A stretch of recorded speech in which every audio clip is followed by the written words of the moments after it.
یہ دعا تو نسلوں کے لیے ہے، یہ دعا تو موجودہ بحران کے لیے ہے، یہ دعا تو غربت کو ختم کرنے کے لیے، یہ دعا رشتوں کے حالات کو بہتر کرنے کے لیے، یہ دعا تن اور من کے روگوں کو اور تن کے سکھ کے لیے اور زندگی کے چین اور سکون کے لیے، برکت، عزت اور عافیت کے لیے اور ایمان کے بچانے کے لیے اور ایمان کو قبر تک لے جانے کے لیے اور خاتمہ بالخیر کے لیے، اللہ نور والی قبر ہو، اللہ نور والی زندگی ہو، اللہ نور والی پل صراط ہو اور نور والی جنت ہو، یہ اس کے لیے دعا ہے۔ میں نے کہا ہے صرف حفاظت کے لیے، تو سارے نظاموں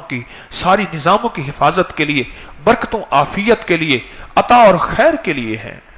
اور اللہ کی نصرت اور اللہ کے وعدے اس دعا کے ساتھ ہیں، اور مدینے والے کے وعدے اس دعا کے ساتھ ہیں۔ بسم اللہ علی دینی ونفسی وولدی واہلی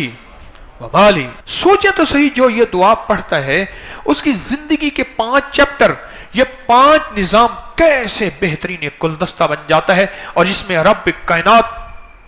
ایسے حفاظت کا نظام فرشتوں کے ارد گرد لگا دیتا ہے، اور ایسے اللہ پاک چھاؤں کر دیتا ہے اس پہ، رزق، دولت، عزت، عافیت، برکت، عطا، جود و سخا، بس ایسے چھاؤں ہو جاتے ہیں اس دعا کے پڑھنے والے کو۔ 7 دفعہ صبح شام پڑھ لیں،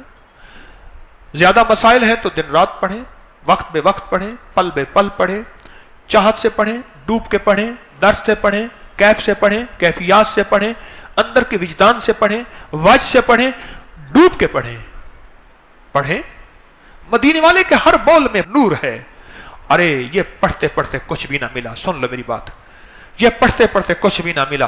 پر یاد رکھنا ہر دعا کا بدلہ جنت میں اللہ وہ دے گا، رب کعبہ کی قسم، رب محمد کی قسم صلی اللہ تعالی علیہ وسلم، فرمایا قیامت کے دن بندہ اللہ سے فریاد کرے گا، مولا دنیا میں میری ایک دعا بھی قبول نہ ہوتی، حتیٰ کہ یہاں تک حدیث کے الفاظ کا مفہوم ہے میرا جسم کینچیوں سے کاٹا جاتا اور میں اس تکلیف کو برداشت کرتا اور ایک دعا بھی قبول نہ ہوتی، آج اس کا بدلہ یہ مل رہا۔